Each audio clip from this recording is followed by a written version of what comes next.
औज़ुबिल्लाहिमिनश्शैतानिर्रजीम बिस्मिल्लाहिर्रहमानिर्रहीम। मैं हूं सरदार आमिर ज़हीर एडवोकेट और आप देख रहे हैं मेरा YouTube channel house of justice. आज मैं बात करूंगा मेंटेनेंस अलाउंस के बारे में। व्यूअर्स, अक्सर देखने में ये आया है कि जो फैमिली कोर्ट्स हैं उनमें जो मोस्टली जो केसेस होते हैं जो मेंटेनेंस से रिलेटेड होते हैं, नान और नफ़का से रिलेटेड होते हैं, तो वो या तो किसी बीवी की तरफ से दायर किया जाता है अपने खामंद के ख़िलाफ़, या बच्चों की तरफ से फ़ाइल किया जाता है अपने वालिद के ख़िलाफ़। लेकिन आज जो मेरा टॉपिक है वो है कि क्या बूढ़े वालिदैन भी, अगर वो इस काबिल नहीं हैं कि वो कोई कमाई वगैरह कर सकें, उनका सोर्स ऑफ इनकम कोई नहीं है, तो क्या वो अपने बच्चों से नान व नफ़का मेंटेनेंस क्लेम कर सकते हैं या नहीं। फैमिली कोर्ट्स में अगर देखा जाए तो बहुत सारे केसेस लगे होते हैं जिसमें बच्चे अपने वालिद से, बेटी या बेटा जो भी हो, वो अपने वालिद से नान व नफ़का क्लेम कर रहे होते हैं, या कोई बीवी अपने खामंद से नान व नफ़का क्लेम कर रही होती है। सवाल ये पैदा होता है कि ये मेंटेनेंस होता क्या है। जब भी कोई आदमी शादी करता है, उसका निकाह हो जाता है, तो निकाह के बाद उसकी जो बीवी है उसके जो तमाम तर अखराजात होते हैं वो खामंद के ज़िम्मे होते हैं। यहाँ ये बात मैं ऐड करता चलूँ कि उसके लिए रुख़्सती होना शर्त नहीं है।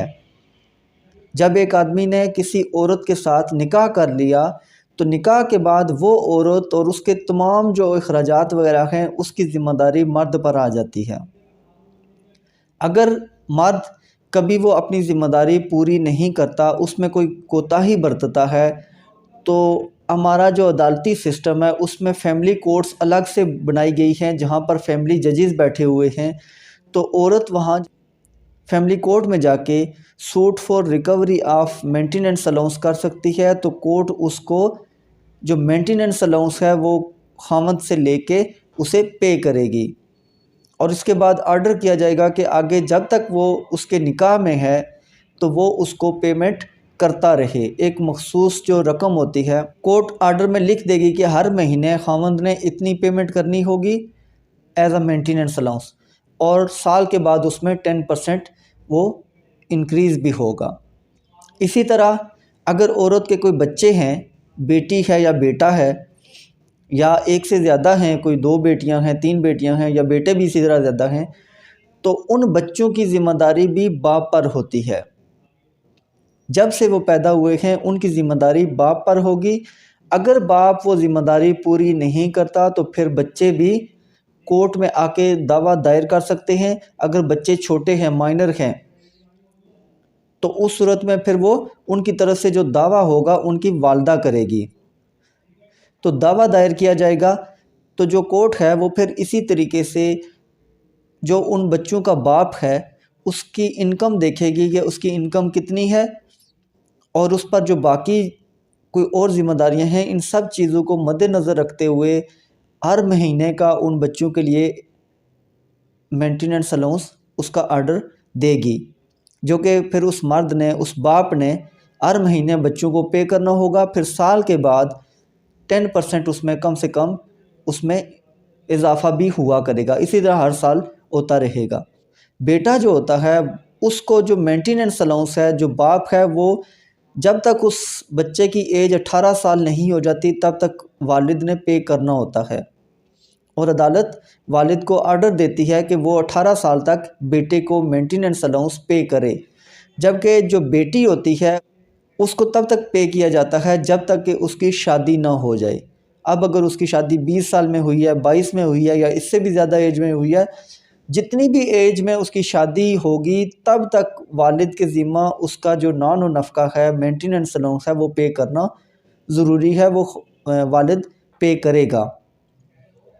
अब ये तो हो गए कि मेंटेनेंस अलाउंस अगर बच्चों को या बीवी को पे करना हो तो वो किस तरीके से पे किया जाएगा। लेकिन अक्सर देखने में इस तरह आता है कि जब किसी बेटे की शादी हो जाती है तो अक्सर औरतें अपने खामंद को लेके अलग हो जाती हैं, कहीं सेपरेट उनकी लिविंग होती है, तो जो माँ बाप होते हैं उनको छोड़ दिया जाता है।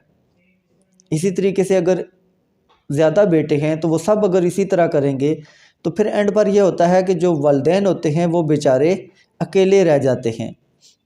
अब अगर उनकी एज ज़्यादा है तो डेफ़िनेटली वो इस काबिल नहीं होंगे कि वो कोई जॉब कर सकें, ताकि जिससे उनके जो मंथली जो ख़र्चे हैं वो चल सकें। तो उस सूरत में फिर क्या होगा कि जिस तरह से पहले बच्चे छोटे थे तो वालिद के ज़िम्मे उनका नानो नफ़का, उनका मेंटेनेंस अलाउंस पे करना ज़रूरी था।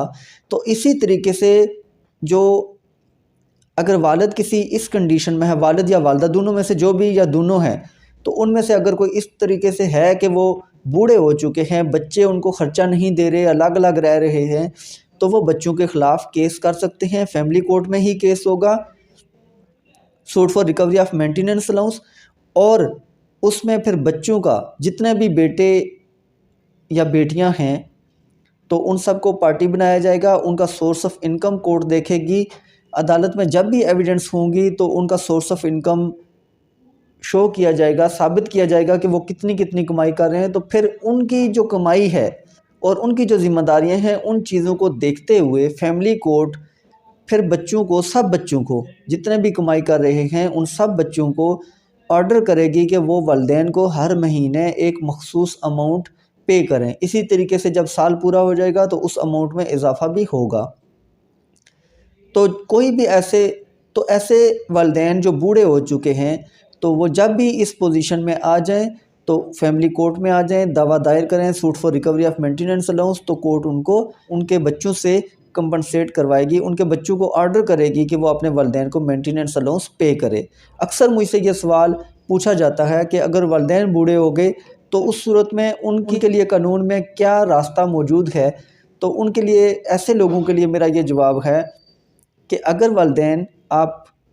वालिदैन किसी इस पोजीशन में हैं कि वो कमाई नहीं कर सकते, एजिड हैं और बच्चे भी उनके साथ नहीं हैं, उनको कोई पेमेंट वगैरह नहीं कर रहे, तो उस सूरत में वालिदैन बिल्कुल फैमिली कोर्ट में आके केस कर सकते हैं suit for recovery of maintenance allowance. जब वो फाइल करेंगे तो कोर्ट उनको उनके बच्चों से जो नानो नफ़का की मद में हर महीने एक रकम लेकर वालिदैन को अदा करेगी, और जब तक वो ज़िंदा हैं फिर तब तक बच्चे उनको अदा करने के पाबंद होंगे।